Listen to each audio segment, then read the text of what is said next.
சிறிய விளம்பர இடைவேளையை தொடர்ந்து நிகழ்ச்சியில் இணைந்திருக்கிறோம். அடுத்ததாக நிகழ்ச்சியில் வழமை போன்று யாழ்குடா நாட்டிலிருந்து வெளிவரக்கூடிய 4 பத்திரிகைகளின் செய்திகளின் ஒரு மேற்பார்வையோடு இணைந்திருக்கலாம். முதலில் ஈழநாட்டு பத்திரிகை. ஈழநாட்டு பத்திரிகையின் இன்றைய பிரதான செய்தியாக உள்ளூராட்சி தேர்தல் ஏப்ரலில், மாகாண சபை செப்டம்பரில், அனுர தலைமையிலான அரசு திட்டம். அடுத்த வருடம் ஏப்ரல் மாதம் உள்ளூராட்சி சபை தேர்தலையும் செப்டம்பர் மாதம் மாகாண சபை தேர்தலையும் நடத்த ஜனாதிபதி அனுரகுமார தலைமையிலான அரசு திட்டமிட்டுள்ளதாக கொழும்பு ஊடகம் ஒன்று செய்தி வெளியிட்டுள்ளது என்று ஈழநாட்டு பத்திரிகையின் பிரதான செய்தி காணப்படுகிறது. தொடர்ச்சியாக ஏனைய செய்திகளாக, புதிய சபாநாயகர் தெரிவு 17ஆம் தேதி நடைபெறும். சபாநாயகர் பதவியிலிருந்து தாம் விலகுவதாக அசோக ரன்வல நேற்று முன்தினம் அறிவித்த நிலையில் புதிய சபாநாயகர் தெரிவு இடம்பெற உள்ளது. புதிய சபாநாயகர் தெரிவு 17ஆம் தேதி நடைபெறும் என்றவாறு இந்த செய்தி காணப்படுகிறது. சபாநாயகர் பதவிக்கு 3 பேரின் பெயர். தமிழரசிலிருந்து சிலர் நீக்கம், மேலும் சிலர் இடைநிறுத்தம், கூறுகிறார் சுமந்திரன். இலங்கை தமிழரசு கட்சியில் இருந்து சிலர் நீக்கப்பட்டதுடன் சிலர் இடைநிறுத்தப்படுவர் என முன்னாள் பாராளுமன்ற உறுப்பினர் MA சுமந்திரன் தெரிவித்தார் என்றவாறு இந்த செய்தி காணப்படுகிறது. தையிட்டி போராட்டத்தின் போது போலீசாருடன் முறுகல். தையிட்டியில் சட்டவிரோதமாக அமைக்கப்பட்ட விகாரையை அகற்ற கோரி தமிழ் தேசிய மக்கள் முன்னணியினர் நேற்று போராட்டத்தில் ஈடுபட்டிருந்தனர். இந்த நிலையில் அந்த கட்சியினருக்கும் போலீசாருக்கும் இடையே முறுகல் போக்கு ஏற்பட்டது. இதனால் அங்கு பதற்றகரமான சூழ்நிலை நிலவியது. அத்தோடு போலீசார் வீதி தடைகளை ஏற்படுத்தி குவிக்கப்பட்டனர் என்றவாறு புகைப்படம் தாங்கிய செய்தி ஒன்றும் பிரசுரிக்கப்பட்டுள்ளது. விலகி செயல்பட்டவர்களை கட்சியிலிருந்து நீக்கவில்லை, ஸ்ரீநேசன் MD கூறுகிறார். 5.5 மணி நேரம் நடந்த தமிழரசின் கூட்டத்தில் முடிவுகள் எதுவுமே இல்லை என்றவாறு இந்த செய்தி காணப்படுகிறது.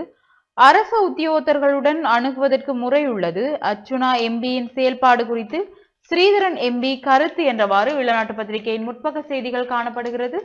தொடர்ச்சியாக உட்பக்க செய்திகளை பார்க்கலாம். வடக்கு கிழக்கு அபிவிருத்திக்கு விசேட நிதி ஒதுக்கீடு அவசியம், ஒருங்கிணைப்பு குழுவில் வலியுறுத்திய கயேந்திரகுமார்.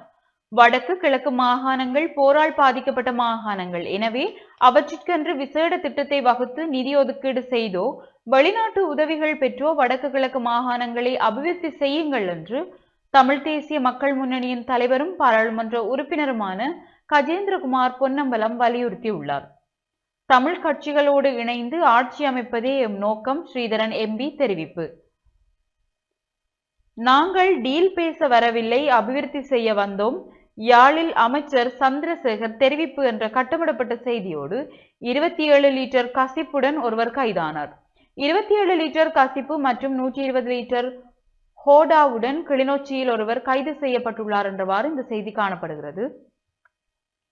பொருளாதார மத்திய நிலையம் உடன் திறக்கப்பட வேண்டும், வவுனியா விவசாயிகள் கோரிக்கை என்ற புகைப்படம் தாங்கிய செய்தியோடு போலி பதிவுடன் 6000 கார்கள் நாடு முழுவதிலும் பயன்பாட்டில், சட்டபூர்வமாக இறக்குமதி செய்யப்பட்ட வாகனங்களை கண்டறிவது எவ்வாறு என்றவாறு இந்த செய்தி பிளர்ந்துள்ளது.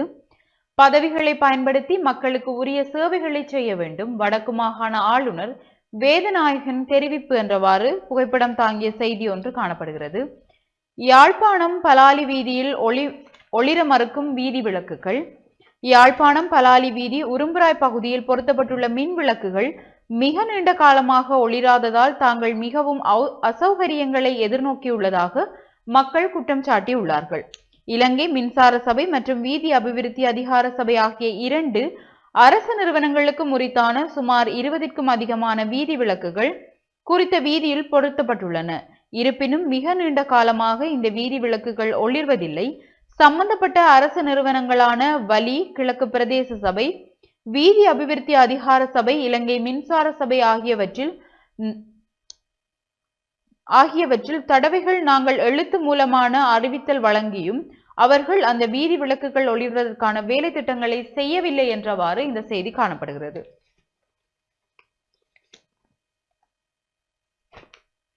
பிரதி சபாநாயகர் உட்பட மேலும் பலர் போலி பட்டங்களுடன் தான் உள்ளனர்.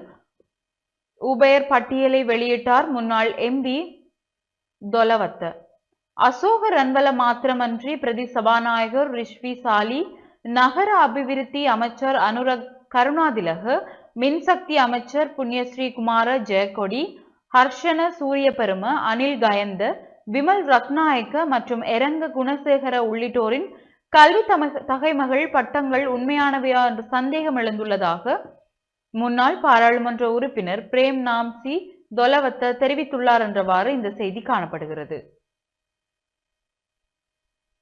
அரிசி பதுக்கலை தடுக்க தொடரும் சுற்றி வளைப்பு, இறக்குமதியால் வீழ்ச்சியடைந்தது அரிசி விலை. நாடளாவிய ரீதியில் அரிசி பதுக்கலை தடுக்கும் சோதனை நடவடிக்கைகள் தொடர்ந்து முன்னெடுக்கப்பட்டு வருவதாக நுகர்வோர் விவகார அதிகார சபை தெரிவித்துள்ளது. நேற்று முன்தினம் மட்டும் சுமார் 75 சுற்றுவளைப்புகள் நடாத்தப்பட்டதாக அதன் பணிப்பாளர் அசேல பண்டார தெரிவித்தார். இனிவரும் காலங்களில் வார இறுதி நாட்களிலும் விடுமுறை நாட்களிலும் சுற்றிவளைப்புகளை நடாத்துமாறு சம்பந்தப்பட்ட அதிகாரிகள் அறிவுறுத்தப்பட்டுள்ளதாக அவர் கூறினார். மேலும் இறக்குமதி செய்யப்பட்ட அரிசி கையிருப்பில் சந்தைக்கு வருவதால் அரிசியின் விலை குறைந்துள்ளதோடு சில பிரதேசங்களில் நெல் விலையும் குறைவடைந்துள்ளதாக தகவல் கிடைக்கப்பெறுவதாக அவர் தெரிவித்தார் என்றவாறு இந்த செய்தி காணப்படுகிறது. தேசிய ஒலிம்பிக் குழுவுக்கான நிதியுதவி இடைநிறுத்தப்பட்டது. தமிழ் தேசிய பசுமை இயக்கத்தால் உள்ளுணர்வு பொதிகள் வழங்கல் என்ற புகைப்படம் தாங்கிய செய்தியோடு மண் சரிவு எச்சரிக்கை. நாட்டின் சில பகுதிகளுக்கு மண் சரிவு அபாய எச்சரிக்கை விடுத்த தேசிய கட்டட ஆராய்ச்சி நிறுவனம் அறிக்கை வெளியிட்டுள்ளது. இதன்படி பதுளை மாவட்டத்தின் ஹப்புதளை பிரதேச செயலகத்திற்கு 2 கட்டங்களின் கீழ் அவதானமாக இருக்குமாறு அறிவித்தல் விடுக்கப்பட்டுள்ளது. மேலும் பதுளை மாவட்டத்தில் எல்ல, பசொரை மற்றும் ஹாலியால, கண்டி மாவட்டத்தில் மெததும்பரா ஆகிய பகுதிகளில் 1ஆம் கட்டத்தின் கீழ் எச்சரிக்கையாக இருக்குமாறு அறிவித்தல் விடுக்கப்பட்டுள்ளதாக பொதுமக்களுக்கான முன்னெச்சரிக்கை தகவல் ஒன்று இங்கே பிரசுரிக்கப்பட்டுள்ளது. மஹிந்தவை படுகொலை செய்யவா அவரின் பாதுகாப்பு குறைக்கப்பட்டது? பொதுஜன பெரமுனவு பெரும் சந்தேகம். ஒருங்கிணைப்பு குழு தலைவருக்கு யாழ் செயலகத்தினுள் அலுவலகமா? இடமாற்றம் கோருகிறது பொதுஜன பெரமுன. எலிக்காய்ச்சல் தடுப்பு செயல்பாடு வடமராட்சி பகுதியில் மும்மரம். வடமராட்சி பகுதிகளில் எலிக்காய்ச்சலால் பாதிக்கப்பட்ட பலர் இனங்காணப்பட்ட நிலையில் தடுக்கும் நடவடிக்கைகள் முன்னெடுக்கப்பட்டுள்ளன. அந்த வகையில் வடமராட்சி கிழக்கு பகுதிகளில் சுகாதார பிரிவினர் வீடு வீடாக சென்று விழிப்புணர்வு கருத்துக்களை மக்களுக்கு வழங்கியதுடன் தடுப்பு மருந்தும் வழங்கப்பட்டு வருகின்றது. கரவெட்டி அம்மன் பிரதேச வைத்தியசாலையின் பொறுப்பு வைத்திய அதிகாரி மருத்துவர் எஸ் சிவசுதன் தலைமையிலான குழுவினர் குறித்த விழிப்புணர்வு நடவடிக்கையில் ஈடுபட்டு வருகின்றனர். அண்மைய நாட்களில் வடமராட்சி பகுதியில் எலிக்காய்ச்சலால் 4 மரணங்கள் நிகழ்ந்துள்ளதுடன் தொற்றுக்குள்ளானோர் பலர் இனங்காணப்பட்டுள்ளமையும் குறிப்பிடத்தக்கது என்றவாறு இந்த செய்தி காணப்படுகிறது. சுற்றுலா பயணிகளின் வருகை இவ்விடம் 2.2 மில்லியன் எட்டும் என்றவாறும் செய்தி பிரசுரிக்கப்பட்டுள்ளது. இன்று வார மலர் என்பதனால் கட்டுரைகளும் பிரசுரிக்கப்பட்டுள்ளது. எல்லோரும் மாறுவோம் என்ற இன்சுவையினுடைய கட்டுரையும் உள்ளூராட்சி மாகாண சபை தேர்தல்களை ஒன்றாக நடத்த வேண்டும் ரொஹான் சமர ஜீவ என்பவருடைய கட்டுரைகளும் இங்கே பிரசுரிக்கப்பட்டுள்ளது.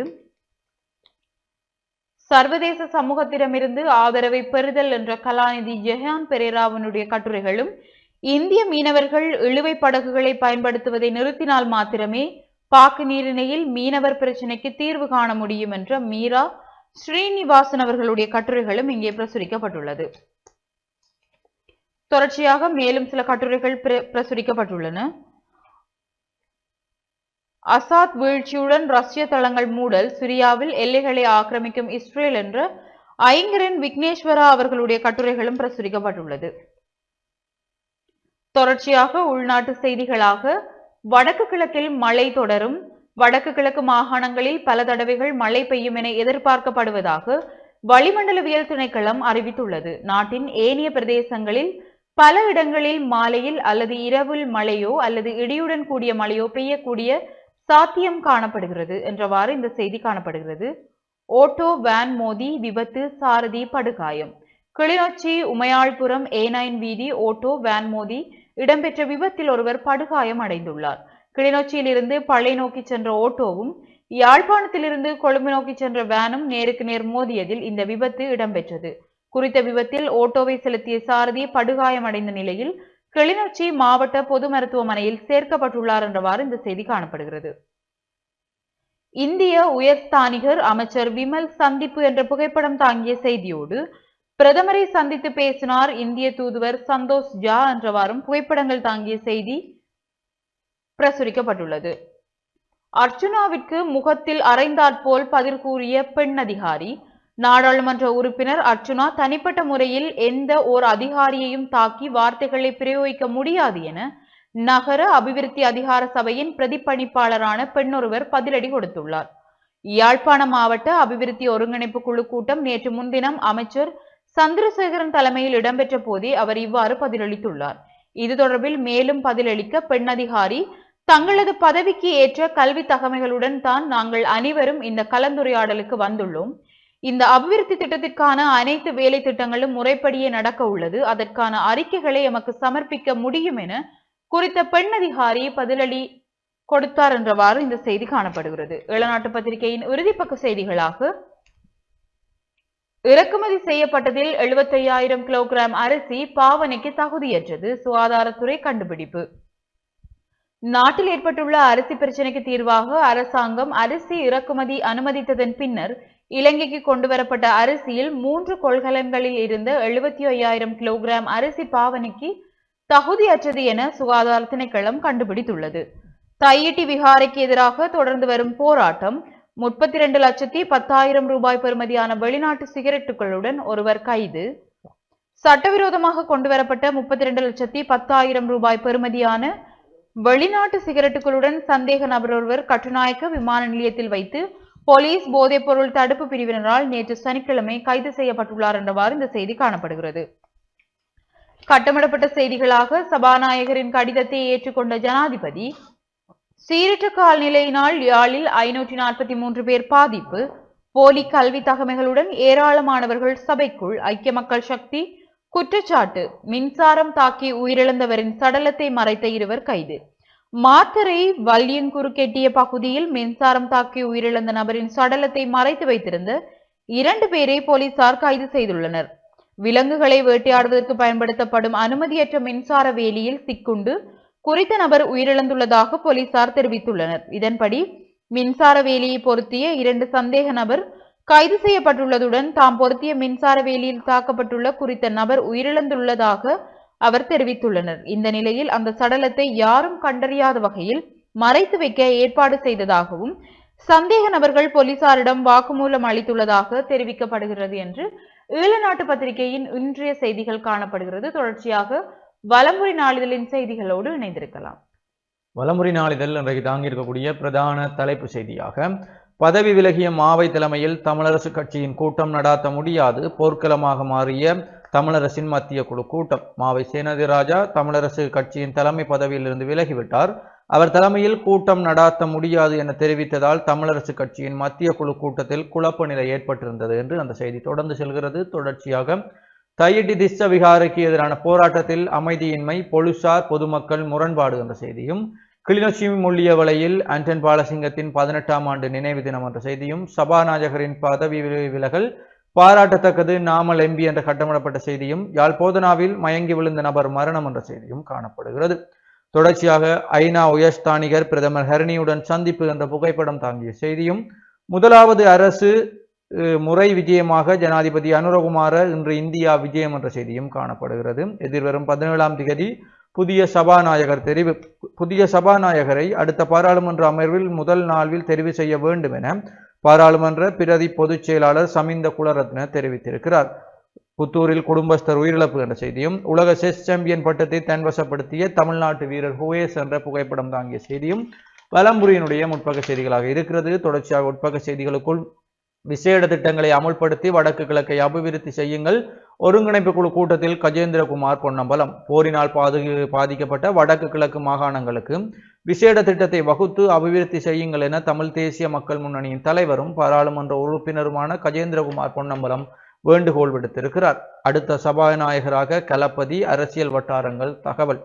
அடுத்த சபாநாயகர் பதவிக்கு நிகால் கலப்பதியை கொண்டு வருவதற்கான சாத்தியக்கூறுகள் காணப்படுவதாக அரசியல் வட்டாரங்களில் பேசப்படுகிறது.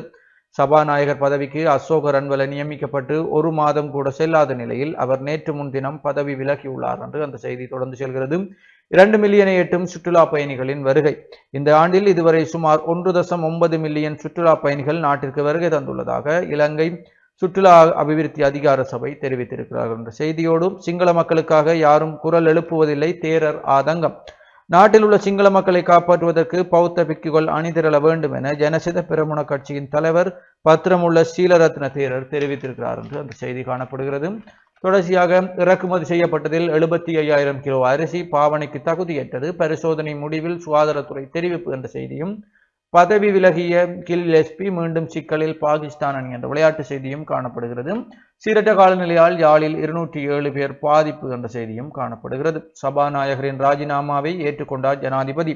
அசோக ரன்வல சபாநாயகர் பதவியை ராஜினாமா செய்வது தொடர்பான கடிதத்தை ஜனாதிபதி அனுரகுமார திசாநாயக்கா ஏற்றுக்கொண்டிருக்கிறார் என்று அந்த செய்தி காணப்படுகிறது.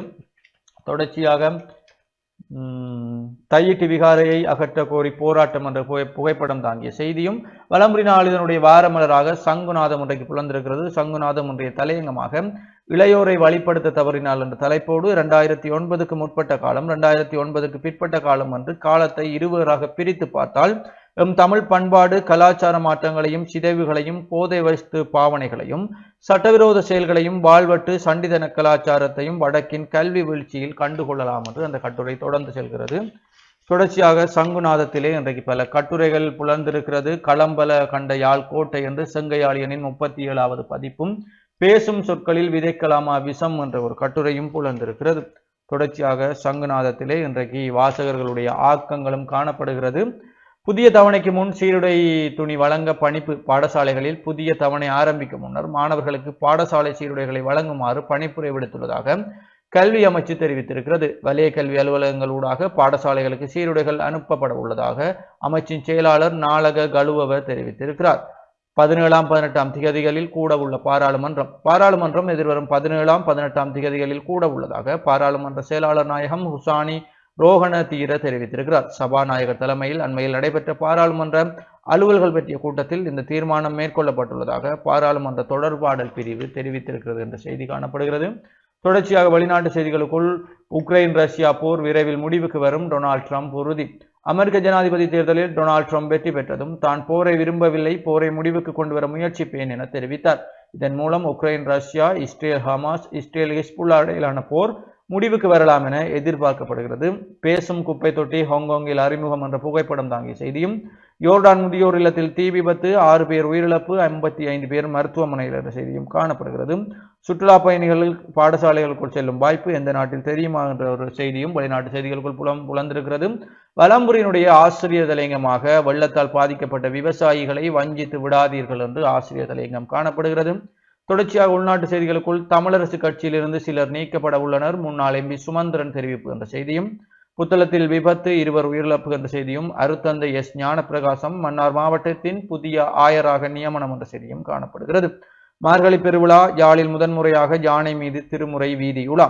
தென்னாடு செந்தமிழ் ஆகம சிவமடத்தின் சைவ மாணவர் சபை முன்னெடுக்கும் மார்கழி பெருவிழா இம்முறை மார்கழி திங்கள் 10ஆம் நாள் 25/12/2024 புதன்கிழமை அன்று யாழ்ப்பாண கலாச்சார மண்டபத்தில் நடைபெற உள்ளது என்று அந்த செய்தி காணப்படுகிறது. மாத்தறையில் மின்சாரம் தாக்கி பலியானவர் சடலத்தை மறைத்து வைத்திருந்த 2 கைது என்ற செய்தியும் காணப்படுகிறது. தொடர்ச்சியாக வடக்கு மாகாணத்திற்கான நீண்டகால அபிவிருத்தி திட்டம் விரைந்து செயற்படுமாறு ஆளுநர் ஆலோசனை என்ற செய்தியும், சாந்தா தோட்டம் வீதியை புனரமைத்து தாருங்கள் மக்கள் கோரிக்கை. பருத்தித்துறை பிரதேச எல்லைக்குட்பட்ட புலோலி வடகிழக்கு சாந்தா தோட்டம் வீதியை புனரமைக்குமாறு அப்பகுதி மக்கள் கோரிக்கை விடுத்திருக்கிறார்கள் என்ற செய்தியும், மேயர் வேட்பாளராக கிருணிகாவை களமிறக்க திட்டம் என்ற செய்தியும் காணப்படுகிறது. இதுதான் வலம்புரி நாளிதழுடைய இன்றைய செய்திகளாக காணப்படுகிறது. தொடர்ச்சியாக உதயன் நாளிதழோடு இணைந்திருப்போம். உதயன் பத்திரிகையின் இன்றைய பிரதான செய்தியாக ஜனாதிபதி இன்று பயணம். ஜனாதிபதி அனுரகுமார திசாநாயக்க 3 நாட்கள் பயணம் மேற்கொண்டு இன்று இந்தியாவிற்கு செல்ல உள்ளார். ஜனாதிபதியுடன் வெளிவிவகார அமைச்சர் விஜித ஹேரத், பிரதி அமைச்சர் ஆகியோர் உள்ளிட்ட தூதுக்குழு ஒன்று இந்தியாவிற்கு செல்ல உள்ளது என்றவாறு உதயன் பத்திரிகையின் பிரதான செய்தி காணப்படுகிறது. கட்டவிடப்பட்ட செய்திகளாக எலிக்காய்ச்சலை எதிர்கொள்ள மருத்துவ மாணவர்கள் களத்தில். யாழ்ப்பாணம் வடமராட்சியில் எலிக்காய்ச்சல் தொற்று பரவி வரும் நிலையில் அதை கட்டுப்படுத்துவதற்காக மருத்துவ மாணவர்கள் தன்னார்வலர்களாக களமிறங்கியுள்ளார்கள். வடமராட்சியில் குறிப்பிட்ட சில நாட்களில் 50க்கும் மேற்பட்டவர்கள் எலிக்காய்ச்சலால் பாதிப்பட்டிருந்த நிலையில் எலிக்காய்ச்சலை எதிர்கொள்வது தொடர்பில் மருத்துவ மாணவர்கள் களத்தில் இறங்கியுள்ளார்கள் என்றவாறு இந்த கட்டமிடப்பட்ட செய்தி காணப்படுகிறது. பிரிந்து சென்றவர்களை இணைப்பதா நீக்குவதா குழப்பத்தில் தமிழரசு கட்சி என்றவாறு இன்னொரு செய்தியும், ஏனைய செய்திகளாக தமிழரசின் தலைமையிலிருந்து மாவையை உடன் நீக்குங்கள். மத்திய குழு கூட்டத்தில் நேற்று அமளி வாக்கெடுப்பு நடாத்தி தீர்மானிக்க முடிவு. புதிய சபாநாயகர் யார்? செவ்வாயன்று அறிவிப்பு. இலங்கை நாடாளுமன்றத்திற்கு நாளை மறுதினம் புதிய சபாநாயகர் நியமிக்கப்பட உள்ளார் என்று தகவல்கள் வெளியாகியுள்ளன. கல்வி தொகைமை தொடர்பில் ஏற்பட்டுள்ள சர்ச்சைகளை தொடர்ந்து புதிய சபாநாயகர் யார் என்பது செவ்வாயன்று அறிவிக்கப்படும் என்றவாறு இந்த செய்தி காணப்படுகிறது. தமிழ் கட்சிகள் இணைவதா மத்திய குழுவே முடிவெடுக்கும், ஸ்ரீதரன் எம்பி தெரிவிப்பு என்ற உதயன் பத்திரிகையின் முற்பக்க செய்திகளோடு உட்பக்க செய்திகளாக மஹிந்தவின் பாதுகாப்பிற்கு 326 மில்லியன் செலவீனம். முன்னாள் ஜனாதிபதி மஹிந்த ராஜபக்ஷவின் பாதுகாப்பு பணிகளுக்காக நியமிக்கப்பட்ட போலீஸ் காவலர்களுக்கு வருடாந்தம் 326 மில்லியன் ரூபாய் செலவிடப்பட்டுள்ளதாக போலீஸ் ஊடக பிரிவு தெரிவித்துள்ளது. பில்கேட்ஸ் அறக்கட்டளைகளை இலங்கைக்கு உதவிகள். பில்கேட்ஸ் மற்றும் மெலிண்டா ஹேட்ஸ் அறக்கட்டளை இலங்கையின் தனது உதவி திட்டங்களை முன்னெடுக்க உள்ளது.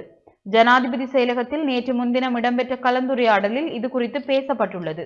முதற்கட்டமாக நிதி மற்றும் தொழில்நுட்ப உதவிகள், ஊட்டச்சத்து செயற்திட்டங்களை, பாடசாலை மாணவர்களுக்கான உதவி திட்டங்கள், விவசாய நவீனமயமாக்கல் நடவடிக்கைகள், டிஜிட்டல் மயமாக்கல் முயற்சிகள் மற்றும் கால்நடை மேம்பாட்டு திட்டங்களுக்கு தேவையான நிதியை வழங்க ஹேட்ஸ் அறக்கட்டளை சம்மதித்துள்ளதாக இந்த செய்தி காணப்படுகிறது. புலம்பெயர் பெற்றோரின் பிள்ளைகளுக்கு புலமை பரிசில் விண்ணப்பித்தல் டிசம்பர் 31 நிறைவு. 2024ஆம் ஆண்டுக்கு ஏற்புடையதாக வெளிநாடுகளில் தொழில் புரியும் பெற்றோரின் பிள்ளைகளுக்கான புலமை பரிசிலுக்கு விண்ணப்பிக்கும் காலம் டிசம்பர் 31ஆம் திகதி முடிவடைவதாக இலங்கை வெளிநாட்டு வேலைவாய்ப்பு பணியகம் அறிவித்துள்ளது. இந்த புலமை பரிசில் வழங்குவது தொடர்பில் பாடசாலை மட்டத்தில் புலம்பெயர் இலங்கையர்களின் பிள்ளைகளை அறிவுறுத்த பாடசாலை அதிபர்கள் இது தொடர்பில் கவனம் செலுத்துமாறு பணியகம் கேட்டுக்கொண்டுள்ளது. இதற்கு விண்ணப்பிப்பவர்கள் இணைய வழி ஊடாக விண்ணப்பிக்க முடியும். புலமை பரிசிலுக்கு தகுதி பெற்றுள்ள பிள்ளைகள் www.slbfe.lk என்ற இணையதளத்திற்கு சென்று விண்ணப்பிக்கலாம். மேலதிக தகவல்களை 0112365471 என்ற தொலைபேசி வழியாக அல்லது www.slbfe.lk என்ற பணியகத்தின் இணையதளத்திற்கு பிரவேசித்து பெற்றுக்கொள்ள முடியும் என்றவாறு பொதுமக்களுக்கான அறிவுறுத்தல் ஒன்று விடுக்கப்பட்டுள்ளது. நகர அபிவிருத்தி சபை சட்டத்தால் வடக்கு படவரைஞர்களின் வாழ்வாதாரம் கேள்விக்குறி என்றவாறு செய்திகளும் புலர்ந்துள்ளது. கட்டமிடப்பட்ட செய்தியாக கழிவு முகாமையால் விவசாயிகள் அவதி என்ற செய்திகளோடு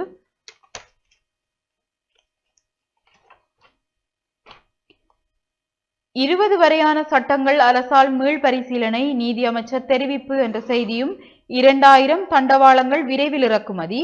கட்டமிடப்பட்ட செய்தியாக அரிசி விலை கண்காணிப்பு, நாடளாவிய ரீதியில் அரிசியின் விலை தொடர்பான சோதனை நடவடிக்கைகள் தொடர்ந்து மேற்கொள்ளப்பட்டு வருவதாக நுகர்வோர் விவகார அதிகார சபை தெரிவித்துள்ளது.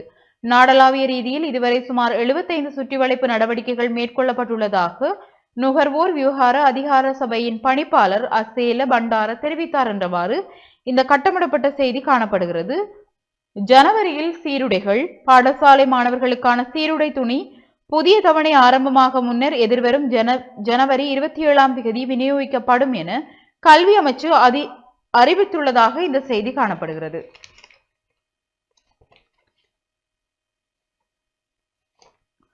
தொடர்ச்சியாக சஞ்சீவி மலர் இங்கே இணைக்கப்பட்டுள்ளதால் கட்டுரைகள் பிரசுரிக்கப்பட்டுள்ளது.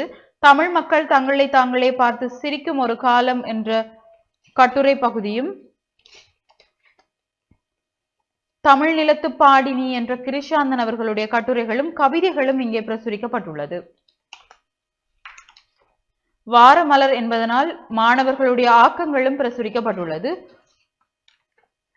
தொடர்ச்சியாக அரச உத்தியோகத்தர்களை அணுகுவதற்கு முறையுண்டு, ஸ்ரீதரன் எம்பி சுட்டிக்காட்டு என்றவாறு உதயன் பத்திரிகையின் செய்திகள் காணப்படுகிறது. தொடர்ச்சியாக நிகழ்ச்சியில் ஒரு சிறிய விளம்பர இடைவேளையை தொடர்ந்து இணைந்திருக்கலாம்.